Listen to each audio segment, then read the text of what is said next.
Amanda, while you and I are having fun on the Carnival Horizon, the real world continues. True. Wall Street continues. Money keeps growing, right? Oh, I hope it's growing. We hope so.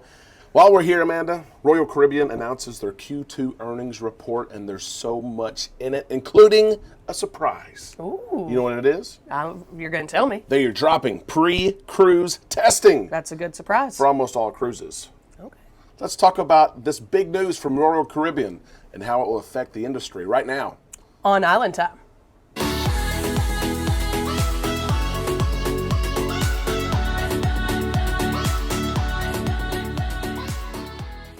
A big happy Thursday to you, Amanda. Thank you. And to all you Islanders, thank you so much for stopping by Island Time. I am Derek. And Amanda. We have big cruise news today. There's so much going on. I want to show you first the sunset in Aruba. Just a quick clip. We have a lot of content, yes, to upload and to edit and all that great stuff. But I wanted to show you this beautiful sunset that we saw just the other night and let that make your day. Let's talk about Royal Caribbean. They have big cruise today. They shared their big Q2 results, and there's a lot in it, Amanda. So I'm going to run through this because you haven't seen it yet. I haven't seen it. I got everything together. I said, Amanda, let's go. Here we go. Royal Caribbean shared that they're seeing over 100% occupancy on cruises in the Caribbean. That's great news. Does that surprise you? No. No. We've been on ships, like 8 of them in the last year, and the last couple we've been on are packed. They're full. They're full, which we like. We're people watchers. We're people. And we want to be around people. So that's not a surprise, right? Bookings are literally at an all-time high. That's great news. Yeah, more people are booking cruises than ever, even higher than 2019. Is that a surprise? No. Exactly. Royal Caribbean lost $500 million in the quarter. That's kind of a It surprise. sounds like a lot. Yeah. It was $1 billion in Q1. Okay. They've cut it in half. Okay, so they're coming back. They're making that Slowly comeback. making the climb back. That's right.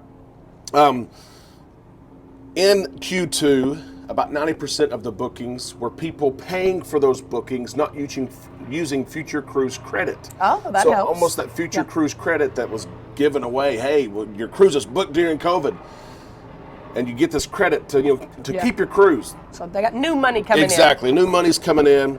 And how about this fuel? Based on current fuel rates, which are low, right?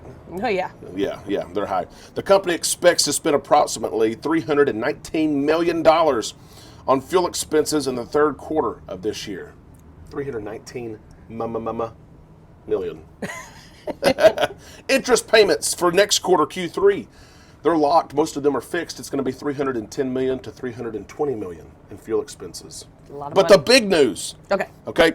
Big news. The smackdown is that pre-cruise testing for the majority of cruises for Royal Caribbean is ending. That's nice. Starting August the 8th, Royal Caribbean will not require testing for passengers on cruises that are shorter than 6 nights. If you go on a 7-night, 8-night, you've got to test. This falls in line exactly with what we've shared. If you follow Island Time, we've said we could see pre-cruise testing. We could see pre-cruise testing stop on short cruises first, right? It only makes sense. Those shorter cruises is limited exposure, the least amount of exposure. Let's see how it does. We saw Virgin Voyages, Margaritaville at Sea, both short carriers, right? Yeah. 3-4 day, both going to the Bahamas. And Royal Caribbean does the same and says, hey, our shorter cruises are first. Okay, so here's what Jason Liberty had to say about this in the earnings call. Since our return to service last year, we have seen more than 3 million guests, huge number, enjoy cruise vacations responsibly under an evolving operating environment. Last week, the CDC ended its COVID-19 program for cruise ships. Based on this change, we are continuing to adapt our protocols to align more closely with how the rest of society and other travel and leisure businesses are operating. This means that we are transitioning to the point where everyone will be able to vacation with us while always working with our destination partners to meet their regulations. Starting August 8th, testing will be required for unvaccinated guests on all voyages and for vaccinated guests on only voyages that are 6 days or shorter. Okay. So unvaccinated, you still have to test. Makes sense. If you're going on a cruise longer than 6 days from now, you still have to test. Now, I know what the question's going to be. When do others follow? Oh, When do you think it's going to be? It's coming. I mean, It's Within the coming next couple quick. weeks, I would think. Yes, Norwegian's already made it clear. The rest of the world, they don't have to cruise. They announced, 3 weeks ago, but they said if the country that the ship leaves from requires testing, then you have to test. Well, the United States then required it. We're waiting on that clarification from NCL, and for you Carnival fans, just wait, okay? Just wait yeah. just a little bit. Just wait. That's really all the details they shared, though. There's still some meat in this announcement that Royal Caribbean needs to share, and they will do so very, very soon. But we want to know, and there's a comments section right below this that's empty right now. I want you to put your comments here. What do you think about this big news from Royal Caribbean How do you dropping feel? pre-cruise testing? Do you say, okay, yep, it's time? I wish they would have done it maybe on all cruises. Let us know in the comment section below, and make sure you are subscribed. We're going live across the boat. We've done it the last several days. Check out the videos if you want to receive that notification when we go live.